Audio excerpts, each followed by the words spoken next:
وہ وقت یاد کرنے کے لائق ہے جب عمران کی بیوی نے کہا کہ اے پروردگار، جو بچہ میرے پیٹ میں ہے میں اس کو تیری نظر کرتی ہوں، اسے دنیا کے کاموں سے آزاد رکھوں گی، تو اسے میری طرف سے قبول فرما، تو تو سننے والا ہے، جاننے والا ہے۔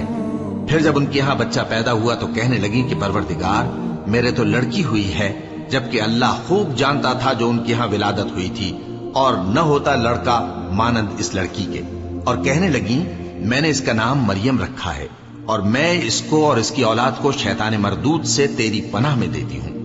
تو اس کے پروردگار نے اس کو پسندیدگی کے ساتھ قبول فرمایا اور اسے اچھی طرح پرورش کیا، اور زکریہ کو اس کا کفیل بنایا۔ زکریہ جب کبھی عبادت گاہ میں اس کے پاس جاتے تو اس کے پاس کھانا پاتے۔ یہ کیفیت دیکھ کر ایک دن مریم سے پوچھنے لگے کہ مریم، یہ کھانا تمہارے پاس کہاں سے آتا ہے؟ وہ بولی کہ اللہ کے ہاں سے آتا ہے، بے شک اللہ جسے چاہتا ہے بے حساب رزق دیتا ہے۔ اس وقت زکریا نے اپنے پروردگار کو پکارا، عرض کی کہ پروردگار، مجھے اپنی طرف سے اولاد صالح عطا فرما، تو بے شک دعا سننے والا ہے۔ چنانچہ وہ ابھی عبادت گاہ میں کھڑے نماز ہی پڑھ رہے تھے کہ فرشتوں نے آواز دی کہ زکریا، اللہ تمہیں یحییٰ کی بشارت دیتا ہے، جو کلمۃ اللہ یعنی عیسیٰ کی تصدیق کریں گے اور سردار ہوں گے، اور عورتوں سے رغبت نہ رکھنے والے، اور ایک پیغمبر یعنی نیکوکاروں میں ہوں گے۔ زکریا نے کہا، اے پروردگار، میرے ہاں لڑکا کیوں کر پیدا ہوگا کہ میں تو بڈھا ہو گیا ہوں اور میری بیوی بانجھ ہے؟ فرمایا، اسی طرح اللہ جو چاہتا ہے کرتا ہے۔ زکریا نے کہا کہ پروردگار، میرے لیے کوئی نشانی مقرر فرما دے۔ فرمایا، تمہاری نشانی یہ ہے کہ تم لوگوں سے 3 دن اشارے کے سوا بات نہ کر سکو گے، تو ان دنوں میں اپنے پروردگار کی کثرت سے یاد اور صبح و شام اس کی تسبیح کرنا۔ اور جب فرشتوں نے مریم سے کہا کہ مریم، اللہ نے تم کو برگزیدہ کیا ہے اور تمہیں پاک بنایا ہے اور دنیا جہان کی عورتوں میں سے تم کو منتخب کیا ہے، اے مریم، اپنے پروردگار کی فرما برداری کرنا اور سجدہ کرنا اور رکوع کرنے والوں کے ساتھ رکوع کرنا۔ اے نبی، یہ باتیں اخبار غیب میں سے ہیں جو ہم تمہارے پاس بھیجتے ہیں۔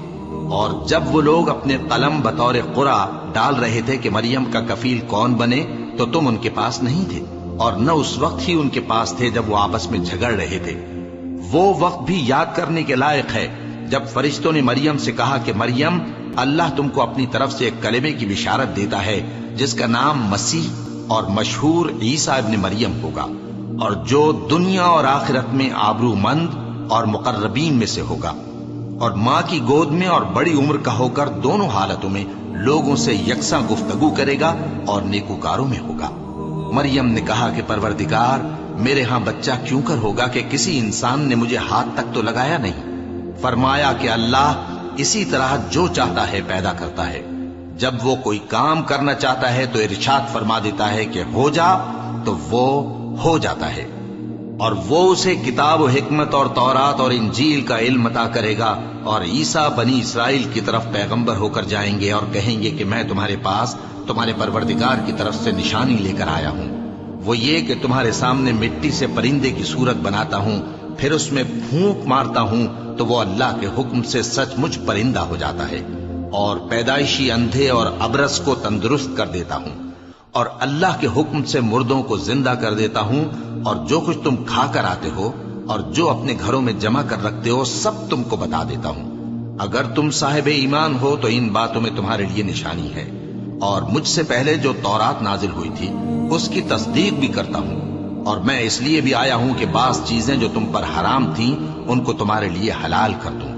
اور میں تو تمہارے پروردگار کی طرف سے نشانی لے کر آیا ہوں، تو اللہ سے ڈرو اور میرا کہا مانو۔ کچھ شک نہیں کہ اللہ ہی میرا اور تمہارا پروردگار ہے، تو اسی کی عبادت کرو، یہی سیدھا رستہ ہے۔